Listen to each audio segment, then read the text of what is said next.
अस्सलाम वालेकुम।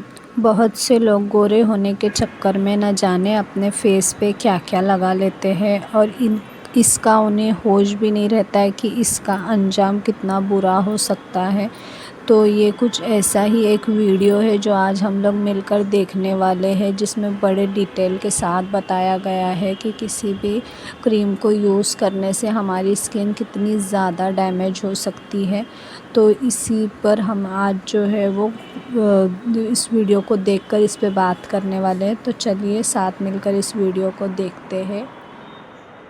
2024 में ही वडोदरा की एक लेडी हॉस्पिटल आती है क्योंकि उसका फेस पे बड़े बड़े डार्क ब्लैक स्पॉट्स पड़ गए थे। डायग्नोसिस के दौरान पता चला कि वो पिछले 1 साल से एक स्किन वाइटनिंग क्रीम यूज कर रही थी, जिसने उसके स्किन को गोरा बनाने की जगह पे पैराडॉक्सिकली डार्क बना दिया। एंड ये कोई इकलौता केस नहीं है।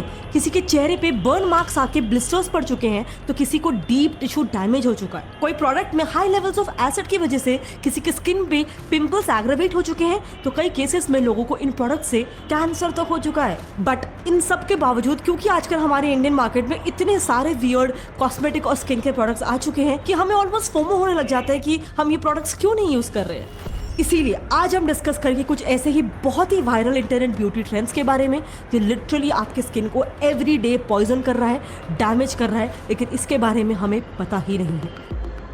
Let's start with the first product, skin lightening creams. So international journal of advances in medicine में एक केस पब्लिश्ड है 39 ईयर्स ओल्ड की एक लेडी का, जो अपने ब्यूटिशियन के कहने पर एक 4% hydroquinone based skin whitening cream daily use कर रही थी फेयर होने के लिए। लेकिन इससे पैराडॉक्सिकली उसके स्किन में डार्क ब्लैक स्पॉट्स पड़ने लग गए। सेम ऐसा ही एक केस था 55 ईयर्स ओल्ड वडोदरा की एक लेडी का, जो पिछले 3 महीनों से hydroquinone based skin whitening cream use कर रही थी, जिस वजह से उसकी स्किन में भी ब्लैकनिंग होने लग गया था। आपको ऐसे कई सारे रिसर्च पेपर्स मिल जाएंगे जिनमें ऐसे सारे केसेस मेंशन है, लेकिन सब में एक ही कॉमन केमिकल है, हाइड्रोक्विनोन। ये कंपाउंड प्रॉब्लमैटिक इसके लिए है क्योंकि ये आइडियली तो स्किन लाइटनिंग के लिए ही यूज होता है, बट इसके प्रोलॉन्ग यूजेज से इसका काफी पैराडॉक्सिकल सा इफेक्ट हो जाता है। ये स्किन में डार्क स्पॉट्स डेवलप करने लग जाता है, जिसे मेडिकली ऑक्रोनोसिस कहते हैं। ऐसा इसीलिए होता है क्योंकि आमतौर में हमारे स्किन की नेचुरल एक्टिविटीज की वजह से स्किन में एक एसिड, होमोजेंटेसिक एसिड क्रिएट होता है, जिसका कलर डार्क ब्लूइश ब्राउन सा ही होता है। लेकिन नॉर्मली स्किन में रेगुलरली होमोजेंटेसिक ऑक्सीडेज नाम का एक एंजाइम भी प्रोड्यूस होता है, जो इस एसिड को न्यूट्रलाइज कर देता है, जिस वजह से हमारे स्किन पे ये dark bluish, dark brown spots नहीं दिखते हैं। बट प्रॉब्लम तब आती है जब कोई person hydroquinone based fairness creams का प्रोलॉन्ग यूसेज करता है। तब ये केमिकल सनलाइट के वजह से ऑक्सीडाइज होके काफी सारे रिएक्टिव केमिकल कंपाउंड्स प्रोड्यूस करने लग जाता है। ये कंपाउंड फिर स्किन में मौजूद होमोजेंटेसिक ऑक्सीडेज को ब्लॉक कर देता है। इससे स्किन में होमोजेंटेसिक एसिड हाई क्वांटिटी में बिल्डअप होने लगता है। रिजल्टेंटली स्किन में ब्लैकनिंग और डार्क स्पॉट्स क्रिएट होना स्टार्ट हो जाते हैं। हाइड्रोक्विनोन के इसी डेंजरस इंपैक्ट की वजह से अप्रैल 2019 से ही इंडियन गवर्नमेंट ने इसका ओवर द काउंटर में सेल बैन कर दिया था, बट इसके बावजूद हाइड्रोक्विनोन बेस्ड क्रीम्स इंडिया में ओपनली बिकते हैं। नेक्स्ट एक कॉस्मेटिक प्रोसीजर है कॉल्ड एज माइक्रोनीडलिंग, जो भी आजकल काफी ज्यादा पॉपुलर हो रहा है with celebrities like Kardashians literally doing it at home. But कई केसेस में ऐसा देखा गया है कि जब लोगों ने इसे खुद से घर पे ट्राई किया तो उन्हें स्किन में डीप टिश्यू डैमेज हो गया। बेसिकली इस प्रोसीजर से, माइक्रो नीडल से स्किन में कई सारे माइक्रो पंक्चर्स किए जाते हैं, जिससे स्किन को लगता है ओ इतने सारे वुंड्स हो गए हैं, तो मुझे इस एरिया में एक्सेस में कोलेजन, इलास्टिन और ब्लड सप्लाई करना पड़ेगा ताकि वहाँ की स्किन हील हो सके।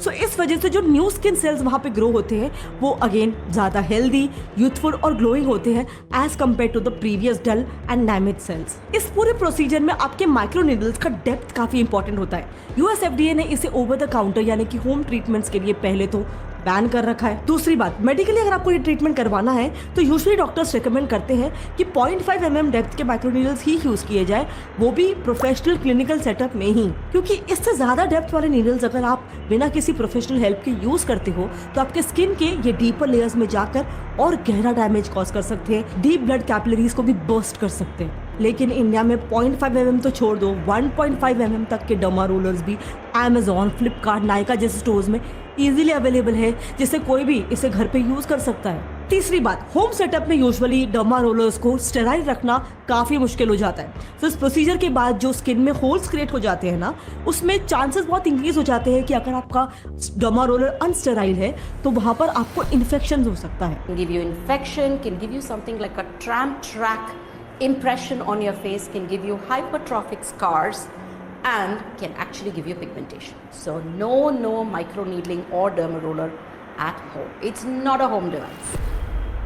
एक्चुअली जितने भी कॉस्मेटिक प्रोसीजर्स अभी तक हमने डिस्कस किए, ये सब मेजरली ना स्किन की एजिंग को कम करने के लिए, और जैसे एक हेल्दी स्किन में एक यूथफुल बाउंस और ग्लो आता है, तो वो इफेक्ट अचीव करने के लिए ऐसे हाई एंड प्रोडक्ट्स को यूज़ किया जाता है। बट कई बार ये प्रोडक्ट्स काफ़ी ज़्यादा रिस्की भी होते हैं। एंड अगर आप साइंटिफिकली भी देखोगे ना कि हमारी स्किन डल, ड्राई, ड्रूपी क्यों होती है, तो इसके पीछे एक मेजर रीज़न होता है decrease in the quantity of collagen. Collagen basically हमारे स्किन का एक स्टार इंग्रेडिएंट होता है जो हमारे सारे बॉडी पार्ट्स जैसे कि bones, skin, muscles, tendons, ligaments, इन सब में पाया जाता है as their major building block. ये आपके स्किन के नीचे जो टिश्यूज की लेयर होती है ना, उसे टाइटली पकड़ के रखता है, जिससे स्किन टाइट और फर्म लगती है। इसीलिए आप देखोगे कि जैसे जैसे एक पर्सन की एज बढ़ती जाती है, उसके बॉडी में कोलेजन डिग्रेड होने लग जाता है। इससे स्किन को वो सपोर्ट देने वाले मसल्स भी डिग्रेड हो जाते हैं और रिजल्टेंटली चेहरे पे sagging, dryness, dark spots, fine lines और रिंकल्स पड़ने लगते हैं। रिसेंटली एक स्टडी भी कंडक्ट की गई थी जिसमें कुछ टेस्ट सब्जेक्ट्स को कोलेजन सप्लीमेंट्स ओरली खाने को दिए गए थे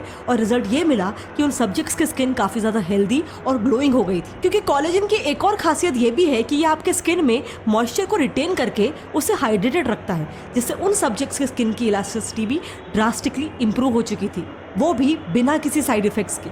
बस इसीलिए डॉक्टर्स कई बार डल स्किन, डार्क स्पॉट्स या रिंकल्स वगैरह की प्रॉब्लम्स के लिए कोलेजन सप्लीमेंट्स रेकमेंड करते हैं, जैसे कोलेजन कैप्सूल्स, लिक्विड्स या फिर पाउडर्स। इसमें मरीन कोलेजन क्योंकि स्मॉलर पार्टिकल्स का बना होता है, तो स्टडीज में ये भी देखा गया है कि उसका एब्जॉर्प्शन रेट बाकी कोलेजन सप्लीमेंट से 1.5 टाइम्स ज़्यादा बेहतर होता है। सो अगर आप भी मरीन कोलेजन पाउडर तो देखा आप सबने कि कोई भी क्रीम अपने फेस पे लगाने के कितने ज़्यादा साइड इफ़ेक्ट हमारे चेहरे पे हो सकते हैं, चेहरा कितना ज़्यादा ख़राब हो सकता है।